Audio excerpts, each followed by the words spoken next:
Sir, ये जो कार्य आप कर रहे हैं, इसका क्या उद्देश्य है? किस उद्देश्य के साथ ये कार्य कर रहे हैं? जी, ये अगस्त 2018 से करुणामयी संस्था का गठन किया गया था।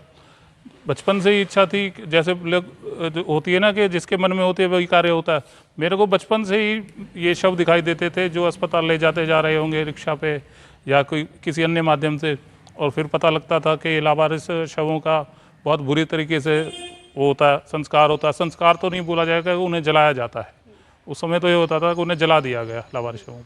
हमारे मन में शुरू से ये था, और मैंने मित्रों के साथ डिस्कस किया, परिवार के साथ विस्तार से चर्चा की। सबने कहा कि आप शुरू कीजिए, और इस प्रकार से अगस्त 2018 में हमने संस्था शुरू की, जिसके अंतर्गत जितने भी लावारिस शव आते हैं पलवल ज़िले के, चाहे वो पलवल हो, होडल हो, हसनपुर हो, सब जिलों के गांव हों, जहाँ से जितने भी शव आते हैं उनका हम उस प्रकार से विधिवत अंतिम संस्कार कराते हैं कि जिस प्रकार हम अपने घर के व्यक्ति का कराते हैं, अपने परिजन का कराते हैं।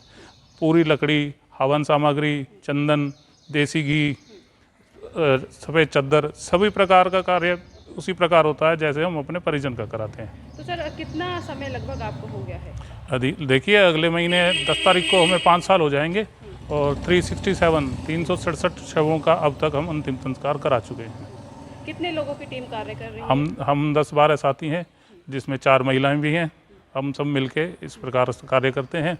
2 व्यक्ति जाके अस्पताल से शव कलेक्ट करते हैं, बाकी व्यक्ति पीछे यहाँ आके लकड़ी वकड़ी करते हैं, और सब वापस वहाँ मोक्षधाम में आके सब मिलकर इस पुण्य कार्य करते हैं। इन्फॉर्मेशन कहाँ से आती है? कैसे हमारे पास संबंधित थानों से फ़ोन आता है। जिस प्रकार अगर कोई कैंप थाने से है, चांदहट थाने से है, सिटी थाने से है, वो हमें सूचना देते हैं, और वो हम उनसे वो ले लेते हैं रिक्वेस्ट लेटर कि वो संबंधित पुलिस अधिकारी हमको रिक्वेस्ट कर रहे हैं कि आप ये शव का अंतिम संस्कार करा दीजिए। फिर हम उनका लेटर लिख के और रिकॉर्ड में रखते हैं, और शव का फ़ोटो भी रखते हैं, ताकि अगर लगभग हम 3 महीने तक इनकी अस्थियां रखते हैं, उसके बाद हरिद्वार जाके प्रवाहित करते हैं।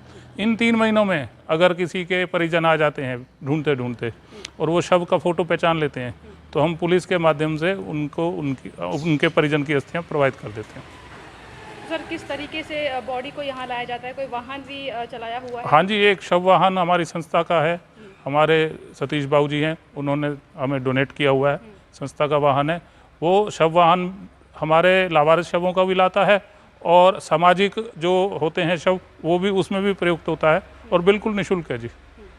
तो इन शवों में क्या बच्चों के भी शव आपको मिले हैं, महिलाओं के, पुरुष के, किस तरीके से सभी प्रकार क्या होती है शव मिलने की? सभी प्रकार के शव मिले हैं। देखो जी, लगभग 15 तो ऐसे शव मिले हैं नवजात, जिन्होंने पैदा करके अपने बच्चों को फेंक दिया।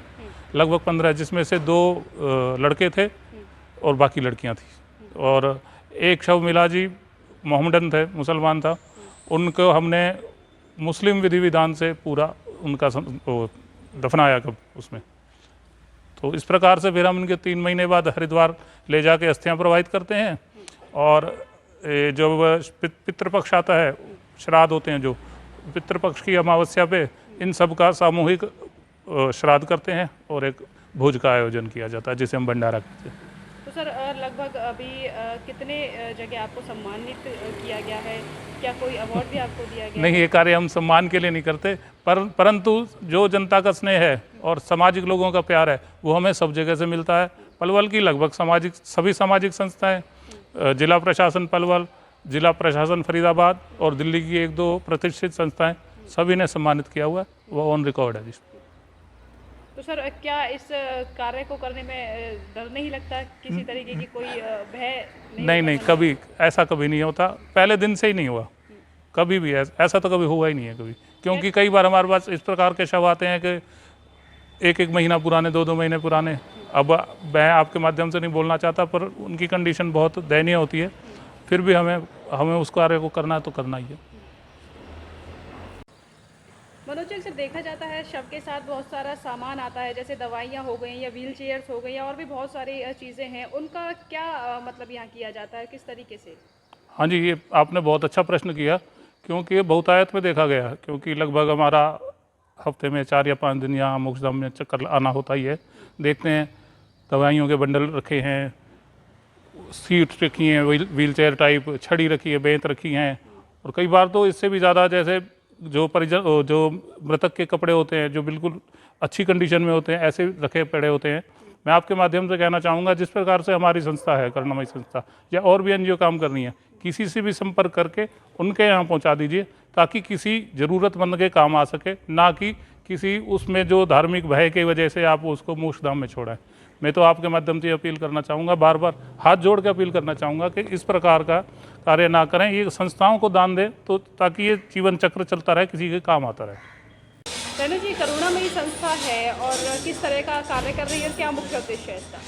हमारे ये संस्था करुणामयी संस्था का मुख्य उद्देश्य लावारिस शवों का दाह संस्कार करना, जो पूरे पलवल ज़िले में जैसे होडल, हसनपुर और पलवल, इसके ज़िलों में जितने भी लावारिस शव होते हैं जिनका कोई अपना नहीं होता, वो हमारी करुणामयी संस्था उसका दाह संस्कार पूरे पारंपरिक तरीके से जो हम अपनों का करते हैं वैसा करते हैं। तो उनका अस्थियों का प्रवाह वगैरह किया जाता है? नहीं, हाँ, अस्थियों का हम तीसरे दिन जैसे जिस दिन संस्कार करते हैं उसके तीसरे दिन हम खुद जाके तीसरे दिन हम उसका अस्थियाँ इकट्ठी करते हैं और हर 3 महीने के अंदर जितनी अस्थियाँ हो जाती हैं फिर उसको हम हरिद्वार ले जाकर गंगा जी में प्रवाहित भी करते हैं विधि विधान के साथ। तो लगभग कितने लावारिस शवों का दाह संस्कार होता है? अब तक हमारे लगभग 370 लावारिस शव हो चुके हैं। इस संस्था को 5 साल हो गए हैं, 10 अगस्त को 5 साल पूरे हो जाएंगे। तो किस तरीके से शव मिलते हैं आपको, किस तरीके की कंडीशन होती है, कहाँ से आपके पास इंफॉर्मेशन आती है? देखिए, इन्फॉर्मेशन तो हमें हमारे जो मैंने जैसे बताया कि पलवल ज़िले में जितने भी हमारे ये पुलिस हैं, जितनी भी रेलवे के हैं, रेलवे वाली पुलिस या पुलिस जो ज़िले की हैं, वो उनके थ्रू हमें संस्था को हमारे को बताया जाता है कि आज ऐसे ऐसे शव है। तो 72 घंटे के बाद अगर उनका कोई नहीं आता, कोई उनका वारिस नहीं आता, तो वो वारिस हमें हमारी संस्था को सौंपा जाता है और फिर हम उनका विधिवत उनका संस्कार करते हैं। और शवों की कंडीशन तो क्या कहें कि कई बार तो बहुत दयनीय भी होती है कि बॉडी में कीड़े भी पड़े होते हैं, बहुत बदबू भी आती है, कई बार उल्टी, मतलब ऐसा भी हुआ है कि बहुत ज़्यादा हमारी वॉमिट आने का भी हो जाता है, पर यह है कि फिर भी हम ये काम करते हैं। तो ऐसा भी हुआ है कि शवों की पहचान भी हो जाती है और परिवार जन पहचान लेते हैं लाश को? हाँ जी, अभी तक लगभग 4-5 ऐसे हो चुके हैं केस कि जिसमें बाद में पुलिस के थ्रू उनको पता लगता है कि ऐसे ऐसे हमारा शव था, पर हम उनका संस्कार करते हैं तो वो लोग हमारे पास आ ही जाते हैं, तो हम उन्हें उनकी अस्थियाँ जो है दे देते हैं। इसके अलावा और क्या पुनित कार्य संस्था कर रही है? इसके अलावा हमारा नेत्रदान शिविर है, हेल्थ चेकअप चलते रहते हैं। अभी हमें लास्ट हमारा मेमोग्राफी का भी हुआ था हर संडे को पंजाबी धर्मशाला में, और अभी हमारा ये ब्लड डोनेशन कैंप्स भी लगे रहते हैं, हेल्थ चेकअप होता है, इसके ये सब बाकी सब। अब कोरोना काल में ऐसा था कि परिजन भी अपने की लाशों को लेने के लिए इच्छुक नहीं थे, तो उस समय किस तरीके से आपने कार्य किया? डर नहीं लगा उस समय? डर तो पहले लगा था कि भाई हाँ कोरोना है कि कैसे करेंगे, पर जब लोगों की दैनिक स्थिति देखी कि उनको बहुत ज़रूरत है, खाने को नहीं हो रहा, हॉस्पिटल्स में थोड़ी फैसिलिटी खाने की तरह से थी, तो हर संस्था से जुड़े हम हॉस्पिटल से फिर हम आगे बढ़ते रह गए और उनके लिए खाना प्रोवाइड करना, दवाइयाँ, और इवन जो इस यहाँ से लोग जो दिल्ली से प्रस्थान कर रहे थे यहाँ से लेबर, उनके लिए भी पैड्स वगैरह महिलाओं के लिए जिनको ज़रूरत थी, तो बहुत सारे ऐसे काम थे, पर डर अब नहीं डर लगता। तो इसके अलावा मैम जो है कहाँ कहाँ आपको सम्मानित किया जा चुका है, क्या लोगों के द्वारा क्या प्रतिक्रिया रहती है? देखिए, मैं सबसे पहले तो मोक्षधाम की प्रतिक्रिया यही होती है कि आपको डर नहीं लगता कि हम एक महिला हो के आप मतलब मोक्षधाम चली जाती हैं, ये सब क्रिया वगैरह करती हैं, अस्थियाँ भी चुनती हैं। तो मेरा मोटिवेशन तो मेरे हस्बैंड है, और मेरे को अब पहले शुरू में लगता था, पर अब मेरा बिल्कुल डर हट चुका है। मेरे को उल्टा अच्छा लगता है कि मैं एक सेवा करती हूँ लोगों की।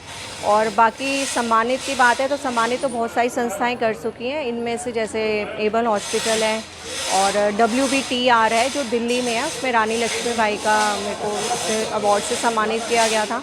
और भी काफ़ी सारी संस्थाएं हैं जिन्होंने सम्मानित किया, हमारी संस्था को भी और मेरे को भी। अच्छा, हिंदू धर्म में माना जाता है मैम कि महिलाओं को मोक्षधाम में जाने नहीं दिया जाता, जहाँ पर विधिवत कार्य होता है, तो आप वहाँ जाती हैं, किस तरीके से महिलाओं से कुछ अपील करना चाहेंगी, कुछ कहना चाहेंगी? देखिए, आजकल का आप कोई टाइम नहीं है कि लड़का और मतलब एक मर्द जेंट्स या मतलब पुरुष ही जा सकते हैं, तो अब स्त्री भी जा सकती हैं अगर उनके मन में डर नहीं है और वो ये कार्य करना चाहे। तो मेरे को तो लगता है कि हमें अच्छे से करना चाहिए। एक भगवान ने जो हमें सेवा दी है तो वो तो पूरे करना तो है। समाज ने इस चीज़ को अपना है कि एक महिला मोक्ष धाम में जा रही है और विधिवत कार्य कर रही है, किसी तरीके की कोई नेगेटिविटी आपको सुनने को मिली? कई बार सुनने को मिलती भी है नेगेटिविटी, पर आई डोंट केयर। मेरे को कोई वो नहीं है कि मुझे अच्छा लगता है, क्योंकि मुझे अच्छा लगता है, क्योंकि मुझे ये सेवा करनी है और मुझे अच्छा लगता है कि मैं एक लावारिस शव को, जिनका कोई अपना नहीं है, तो समझिए हम उनके अपने हैं, तो हम उनका संस्कार भी कर रहे हैं, उनकी अस्थियाँ भी चुन रहे हैं और उनको प्रवाहित गंगा जी में करके आ रहे हैं, तो मुझे बहुत अच्छा लगता है ये कार्य करना।